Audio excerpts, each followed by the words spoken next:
And we're live. Hello, ladies and gentlemen. Welcome to a all of a sudden episode of GeekVerse Podcast. I am your host, Taylor, and today I am diving into a spoilers review for Transformers Rise of the Beasts.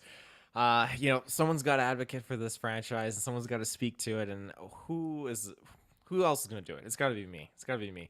So I'm here to represent your friendly Autobots and I guess the Maximals from the Transformers universe on this spoilers review. Before we get into that, a couple of plugs. You can find us with your internet connection in the search bar. GeekVerse.ca is our home base. GeekVerseCast is our Twitter. GeekVerse is our Facebook. You can also find us on Patreon where you can get ad-free, early, exclusive episodes available there. What else do we got going on? We have the Flash that's going to be dropping this week, so be sure to check out a review for that. Spoilers. And then we got Indiana Jones coming up later this month. Then we got Barbie, we got Oppenheimer, we got a whole bunch of movie reviews that are gonna be popping off, followed by the Ahsoka review that's gonna be dropping in August now that we have a release date, which is good there. What else is going on? We had Summer Games Fest that just popped off today. You can also check out that, and I believe coverage was by Travis and Dylan.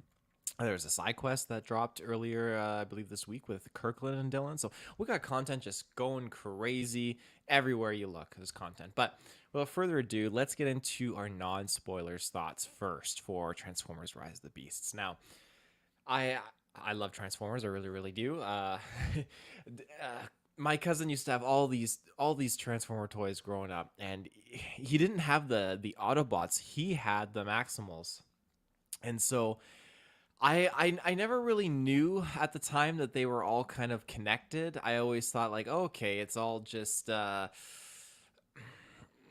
it's just a whole thing with toys. Oh, we're just gonna make toys that just transform. I didn't know they were all part of the same universe. And so as I got older, I thought, okay, this is kind of cool. It's kind of cool. And the closest we got was the Michael Bay films. The fourth and fifth one. The last night, and I always forget the name of that fourth one. Oh my goodness. The ones with Mark Wahlberg. Forgive me for dropping the blank on that fourth film. The Mark Wahlberg ones, 4 and 5, they had the Dinobots in there, and those were super, super cool. Very, very cool. Um, that's as close as I think we've gotten to seeing more of these animal form Transformers. And again, they weren't, I don't believe they were Maximals. They didn't reference that at all. But if you are a hardcore Transformers fan and you know that those are Maximals, then by all means, let me know. My knowledge of Transformers doesn't go into the TV series, doesn't go into the animations or anything like that. My knowledge is strictly mostly from the toys and from the games and then from these films.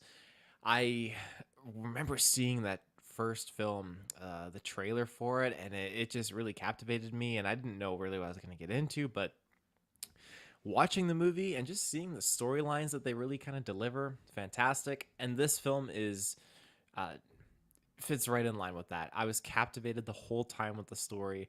I really, really loved the soul and the heart that these films have. It's so, so good. The other thing too, this is not a spoiler, but as you can see from the trailers, you can kind of see that you get more of a focus on Mirage instead of B. And again, not a spoiler. B is obviously the focus of it and has his own movie, but it was very cool to kind of see and have a change of pace where another Autobot is more or less the focus of the story to a certain degree. Of course, incorporating other characters into the storyline as well. But even with the other 5 films, it was very much a heavy centric story narrative with B leading the charge. He's always with the main human going on the adventure. So it was very nice just to have a change of pace. And I feel like it's just a really good balance. We got a lot of cool alternative approaches from other characters, and just seeing different factions rally together like they did in this film. It was really, really cool. There were so many moments where I was thinking like, oh my God, like, come on, pull through, pull through. I couldn't read what was going to happen here. And the whole time it was just really, really, really, really great. I'm just going to throw some shade. This, this guy behind me, man, you're watching a Transformers movie. You just gotta simmer down because he's just. Someone would say something and he'd blurt out loud, "Get roasted." Get roasted. He said that twice in 2 separate occasions in this film. And then he's talking off and just beaking off about other things too, like, oh, he doesn't have to hit the button this time. Oh my God. And he's just really vocalizing his thoughts. I don't got time for that. I'm in here watching a Transformers movie. I need to just be immersed in here. There's sad moments that are going on, and I'm trying to hold the tears back, and he's like just ripping this movie apart. It's like, buddy, why are you even here? Go away, go away. Go watch this on DVD because you're clearly not enjoying it in the theater. Anyways, the film was great. I love the score. I love seeing the action sequences. It was definitely really, really good. We got a comment in here. S-Bubs.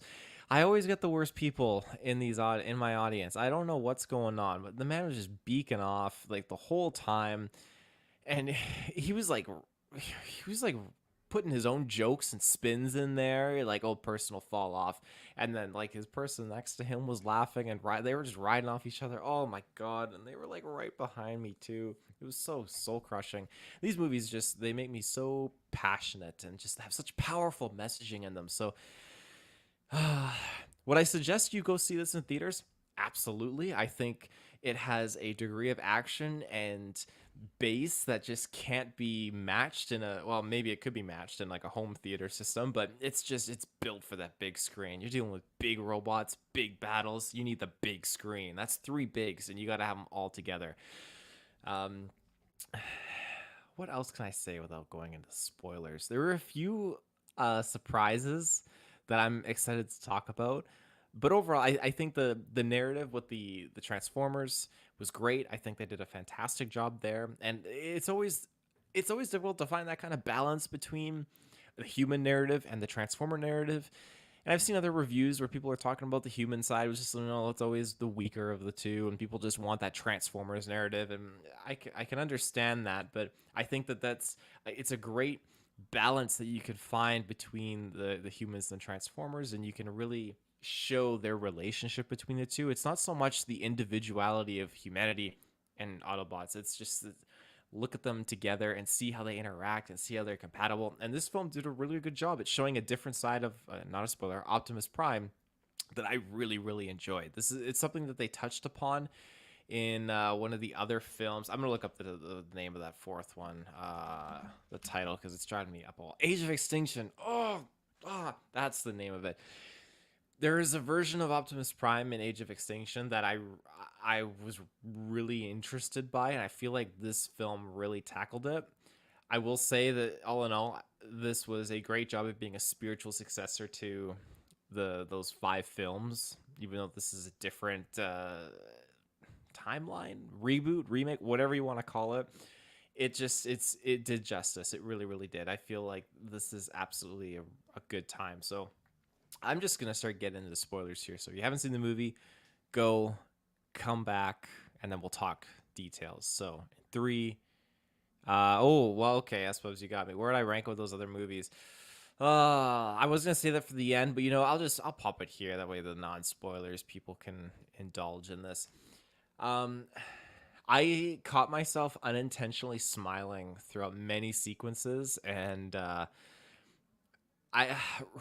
Revenge of the Fallen, the second Transformers, is easily still my number one. That film was so good, and just the way Optimus Prime portrays himself, and just some of those sequences just bring me to tears because he's just, man, just when you hate humanity, humanity just sucks. Optimus Prime is there for you. He's like the best friend you could ever have. It's like I got Optimus Prime, Yoda. These are some of my role models that I look up to. I aspire to be like them, but I'll never be able to be as wonderful as them because they're so just honorable. Uh, Number two, Revenge of the Fallen. This one would probably take second place. Actually, I liked Bumblebee a lot. It was a really good Iron Giant vibe, but this one had just it fills your heart with Transformer stuff, like true and true. It's just incredible. So, Transformers: Rise of the Beast is my number two on that ranked list, and then after that, I'd have to put a lot more thought into that, because when you get to that original Michael Bay trilogy, and then you have the sequel follow ups after that, they're very different and I like those follow up ones, but they can be a little messy. I would probably put like number one and then number three as the follow up. So we got Revenge of the Fallen at number one, Rise of the Beasts of number two, Number 3, I have Transformers 1. Number 4, I have Transformers Dark Side of the Moon. And then number 5, I'd probably put in Age of Extinction, just because we get some returning characters in there, and it didn't feel as messy. And then sorry, I forgot about Bumblebee. I put Bumblebee before Age of Extinction. Jeez Louise. Actually, I put that before Revenge of the Fallen. I put Bumblebee and then Revenge of the Fallen. No, oh my god, all these names. Oh my goodness gracious. Okay. I apologize to the listeners. This is messy. Revenge of the Fallen is number 1. Number 2, Rise of the Beasts. Number 3 is Transformers 1. Number 4 is Bumblebee. Number 5 is Dark Side of the Moon. Number 6 is Age of Extinction. And number 7 is The Last Night. These titles, oh my god, man. They're wacky titles. They're crazy. That is probably my ranking that I would stick with right now. I could definitely see that changing, because sometimes I watch one of these other films and it fluctuates, but for sure, Revenge of the Fallen, number 1, Rise of the Beast, number 2.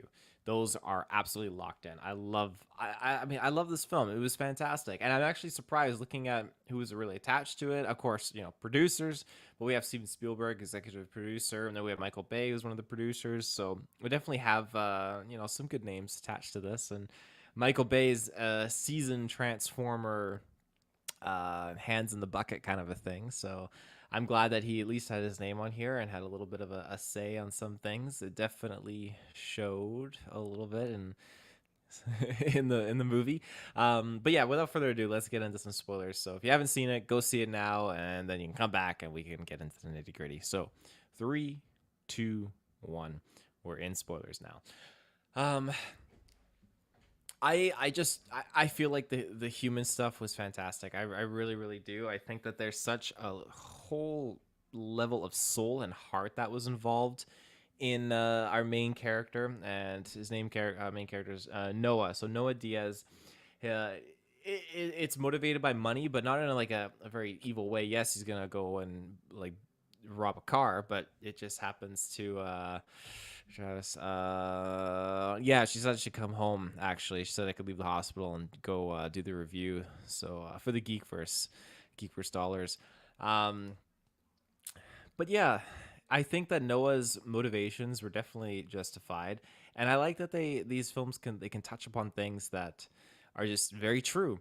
He's trying to make ends meet with his mom, and he's trying to take care of his little brother who's sick, and he served his country, and at the end of the day, he can't even get this job as a security guard, and the system and the society has just set him up just to go and bootleg a car, and it's super, super unfortunate, but he goes and does it, and that's when his fate intertwines with Mirage. And I will say that Mirage being the main Autobot here in lieu of Bumblebee, I think that was fantastic. I really, really do.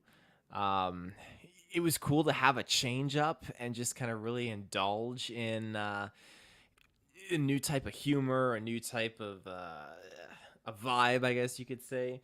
Pete Davidson did a really, really good job voicing Mirage. There were so many things that were really, really funny, and some one-liners like, if you won't do it for me, do it for friendship and stuff like that. And so much heart and passion. I really, really enjoy it.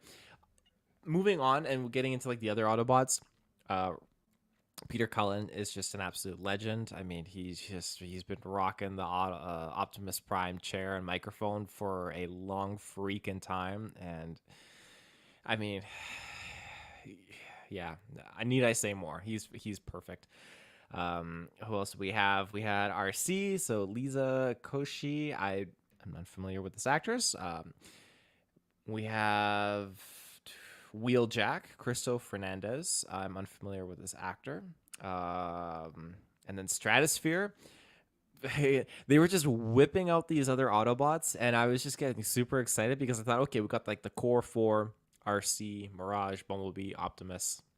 That's it. But no, we kept getting all these other ones introduced on an as needed basis, which totally okay with me. I love seeing this. And Earth at this point in time is full of Autobots because we have the follow-up from Bumblebee where Optimus Prime comes to Earth. They set up a base. They've been here for 7 years. And and Optimus is just basically pissed and doesn't trust humans. And this is the kind of Optimus Prime that I really enjoyed in comparison to the previous ones. Like I loved his loyalty to humanity and protect the life at all costs. But then I really appreciate that we get to see in this film the foundations of that and how he's learning and understanding that this is how we can work together. We have allies. We can trust humanity. Because Bumblebee had that experience, but none of the other Autobots necessarily had that yet. So we kind of got Optimus Prime being guided into that light in this film, which is really, really cool. And again, it's a side of Optimus, like he wasn't killing humans, but there's a darker side to him that we got to see. The Last Night showed it more like a possession, but in Age of Extinction, you really see that darker side, like, hey, we don't harm humans, and he breaks that one rule. And that's heavy for him after 3 movies, and he finally breaks that rule. And so this is a side of Optimus where he's putting his team first, because humanity is going to protect what they have, and they want to keep what they have, and they don't really give a shit about the Transformers or anything like that. They'll take them down or whatnot. So they're hiding.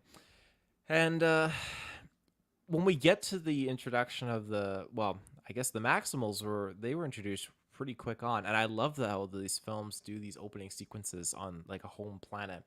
Bumblebee had Cybertron, and in this case it was somewhat a carbon copy of that, but it was the Maximals, and Unicron shows up, unleashes his bad dudes, Scourge, Terracons, and they storm the Maximals, and the Maximals just pile up into their ship.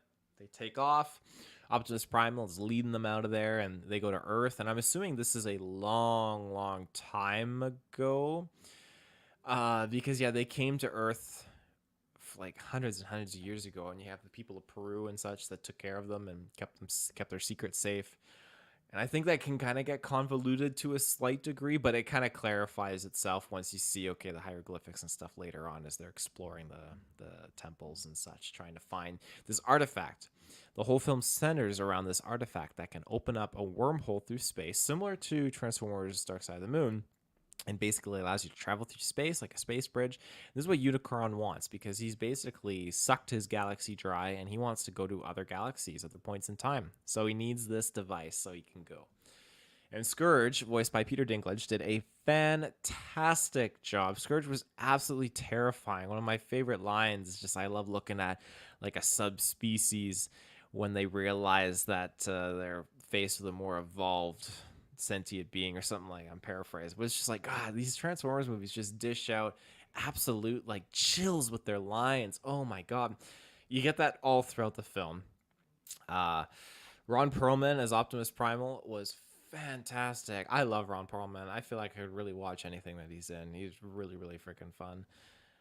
We got Rhinox. Nightbird was one of the villains, actually. But yeah, Rhinox was a Maximal. And then we had Cheetor also. And we had Air Razor. Air Razor was very interesting because she ends up turning. And she was voiced by Michelle Yeoh. Fantastic. And I started to recognize the voice, like, oh, okay, I'm detecting some familiarity here. But she played a significant role in this, especially because it's sad that she turns. And again, those emotional scenes when Optimus Primal's got his hands around her and she's turning to the dark side and she's like, do it, just do it, and he has to kill her. Man, these movies make you feel. They really, really do. Holy shit.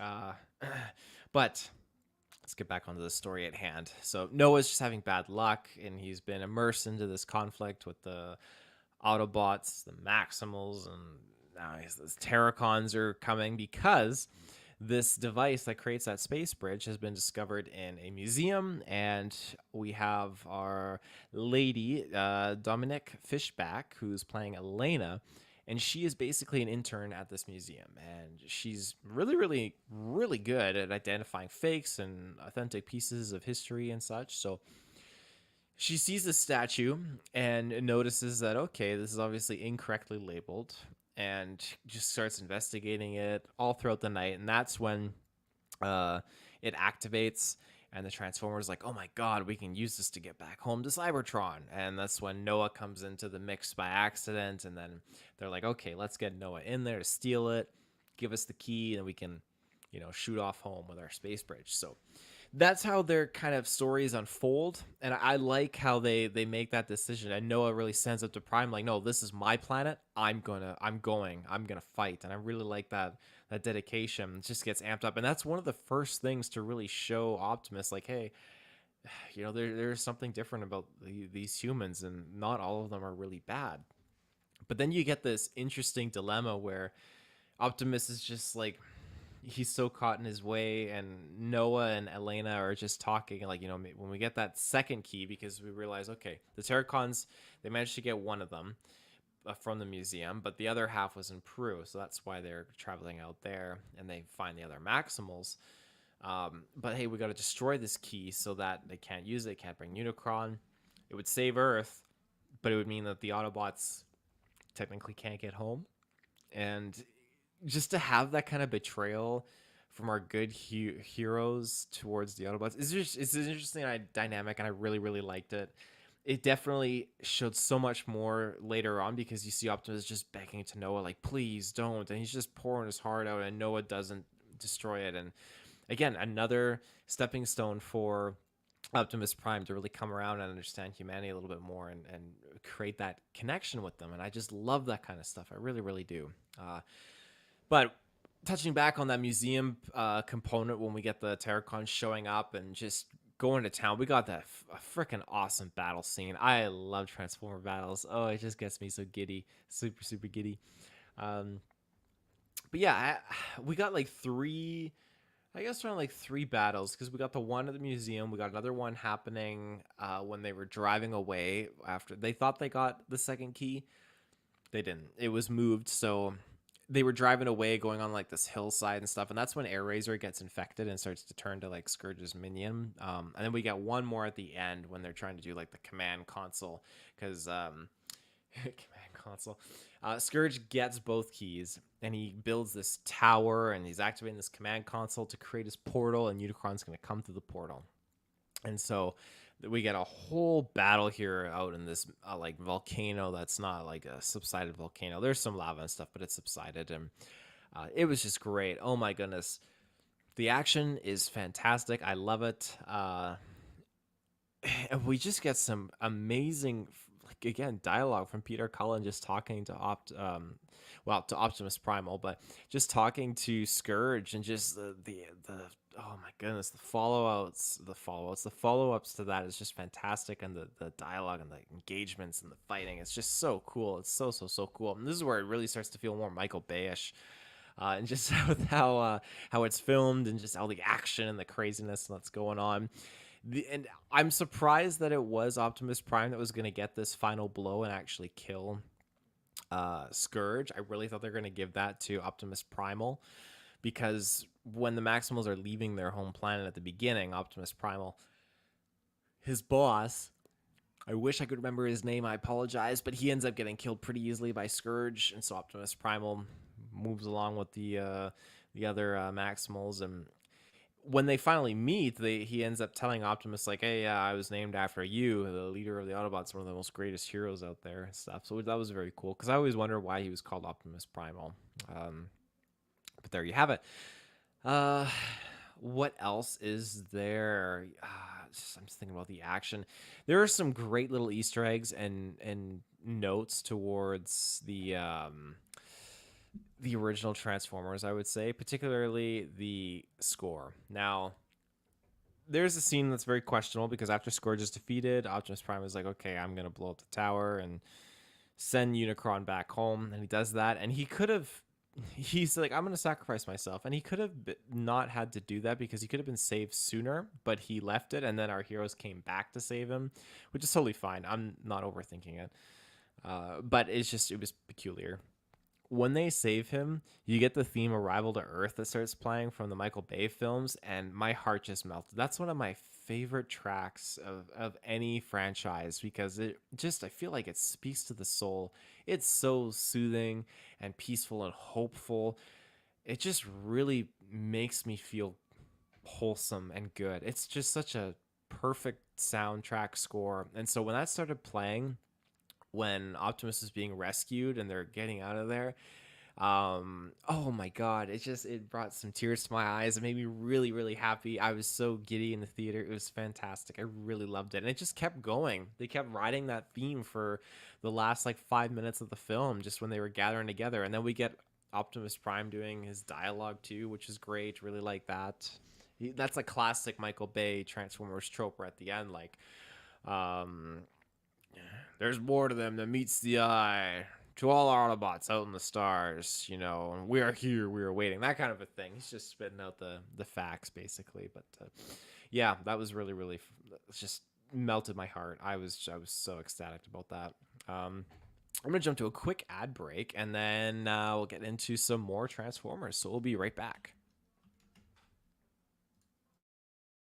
And we're back. So there was a very, very big change up to how they handled humans in this, because getting into this final battle where we had Optimus Prime just popping off, and we had the Terracons, the Maximals, and everyone just all fighting, we got a very interesting sequence where, and I couldn't get a pinpoint on who was dying, who was living, but it looked like Mirage was dying.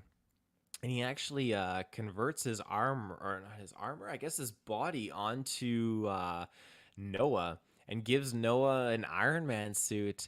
And it can be done poorly, but this really just got me ecstatic, because I've always wanted to see the humans do more than just get just squashed throughout this franchise. The army comes in with their guns, or just explosions, and the guys go flying. And what do you do in these situations? You got these giant robots popping off, and all you can do is just run out and just stand there and not do anything. So to see Mirage really just kind of give a fighting chance to Noah, and let humanity actually take a proper stand against this tyranny and extinction, and fight for survival and the right to freedom, is great. I love the suit that he was in. It was super cool. I love that he was just moving around and fighting. And when Optimus was there, like, holy shit, they're on the bridge, and Scourge is like, "You think you could take me alone?" And then Optimus just jumps behind him like he's not alone. It's like, oh my god. And I'm just like rolling over in the fucking theater floors, just in like amazement at this. And yeah, they just go in together, and they're taking Scourge on, and holy shit, it was just juicy. It was so juicy. Oh my god. Um, I'm very excited to see how that's going to continue. I mean, we did see him at the end here after the battle, like flying back, and he's got his suit that he took off and everything. So I'm wondering if he's still gonna have access to the suit or whatnot. Maybe not, because there was a certain post-credit scene that is kind of related to Mirage, but we'll talk about that after. So yeah, Transformers can change to all shapes and sizes. Mirage really did surprise me, because he turned into a garbage truck at one point, so they can really grow in size or shrink in size. There's really no limit for them, and it makes sense. Transform into whatever size you want. Um, on the note of dying and stuff, which Mirage did not, which I'm very thankful for, and neither did Optimus, which I'm thankful for. I I honestly thought that Bumblebee was gonna die, and this is where I couldn't get the read right, because okay, Bumblebee dies earlier on in the movie. We get a potential chance where Optimus is gonna die, and we have another potential chance where Mirage is gonna die. So I was being played left, right, and center. Our only victim is Air Razor, thankfully. I mean, it's sad, but only one victim, one loss, so we can handle that. But yeah, Bumblebee gets the energon sucked out of him earlier on by Scourge, and then Scourge has this very cool MO where he like rips the emblem, the Autobot emblem, off of Bumblebee and like puts it on him. And he does that with everyone. He did that with like the Primal Mark from killing Optimus Primal's boss, and his arm is just littered with like Decepticon emblems and all these different like Cybertronian factions and stuff. Such a cool aesthetic. I really liked it. His little trophies he's got going on. But yeah, he sucks the energon out of B and essentially killing him. And I was like, holy shit. Now, when you see them carry B's body everywhere they go, Peru and all that kind of stuff, then okay, they're obviously going to be resurrecting him at some point, and they're not going to kill off B. I mean, they just give him his own whole movie, but they got to keep him around. It's exactly what happened. They kept him around, and when the tower was like booming up Unicron into the area. The energon was flowing through the earth. I guess the earth has a rich source of energon, which is good to know. And it just started juicing up Bumblebee so crazily that while the battle was going on, Stratosphere is just like flying over, and B jumps out and provides air cover and air support, which is very cool. But yeah, that's pretty much all that. So what else can I talk about? Oh my goodness. Just the locations, the set pieces were very cool. Really enjoyed being able to go from New York. We're in the 90s right now. So it's, again, 7 years after the first film. We're getting to check out some very cool locations, very cool spots. Now they did something that I would have thought would have been in a post-credit scene, but was actually in the main movie. I'm just wondering if this character was in anything else. I don't think he was.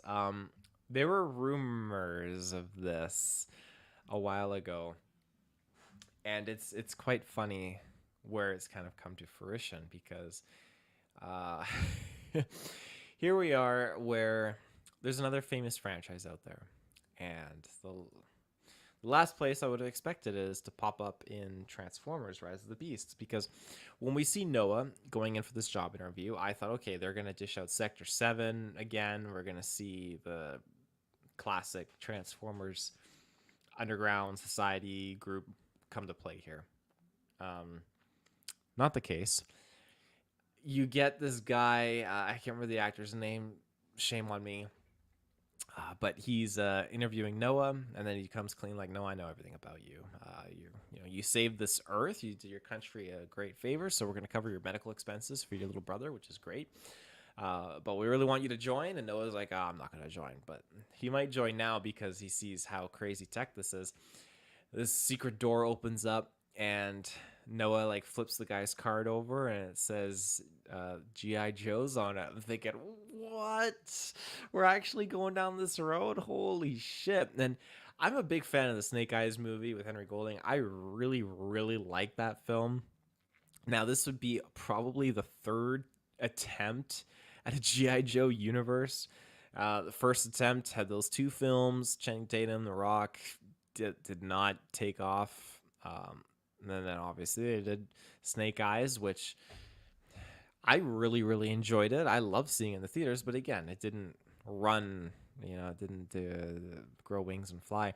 So I'm really curious what their goal is with this. Are they just going to use Transformers and kind of piggyback off of that? I just can't wait to see a cinematic film feature where Decepticons team up with Cobra, and you get some fucking crazy ass like alliance, and you got the Joes working with the Autobots. Oh my god, this just sounds incredibly cool. I am totally down to see what unfolds with that. That just speaks my language. It really does.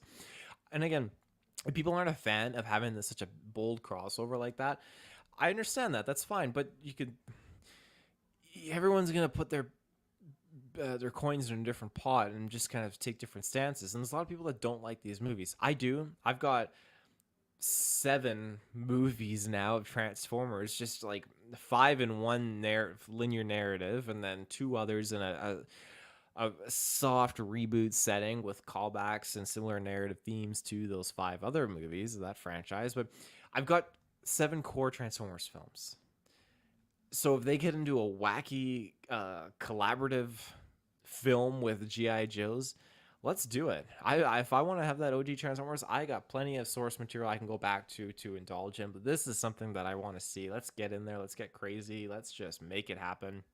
And I'm glad that they want to do it now, because Transformers: The Last Night, that was introducing Unicron. And while Unicron was not killed in this movie, I just feel like this is a great spiritual successor to The Last Night. I really think it did a great job of doing that, achieving certain themes, and just having Unicron as the boss. He was just terrifying to look at. He really was. He was freaky. And he was voiced too by Coleman Domingo, which I know him from Fear the Walking Dead. He was in Candyman as well, the 2021 sequel. And yeah, I haven't seen anything else that he is in. I have his listed up here. He's in Euphoria, Rustin, Zola, The Color Purple. So he's definitely been in some really really cool things. I feel like I've seen him in passing and like just low key in some other projects, but yeah, not bad at all. He did a fan freaking tastic job voicing Unicron. Really really like that. So yeah, there you have it with that. We did get a post credit scene that basically was not what I was expecting because uh, we have Noah just working on this car, and you see the car is just a big old beater, and it turns out he's just fixing up Mirage, and I think that's cool. Where you can have humans like this can just work on Energon tech, no problem. And I thought, okay, well, there you have it. So Mirage kind of just gets up, and Noah's buddy Reek, who is a car like boosting cars and stuff like that. He just is in there. He's like, I bet you can't even start this car. And then Noah's like, Mirage. Mirage stands up. He's like, you didn't think I could start? And like freaks Reek out. So there you go. That was the post credit. I was hoping that there would be an end credit scene, but there was not. So that's all we got.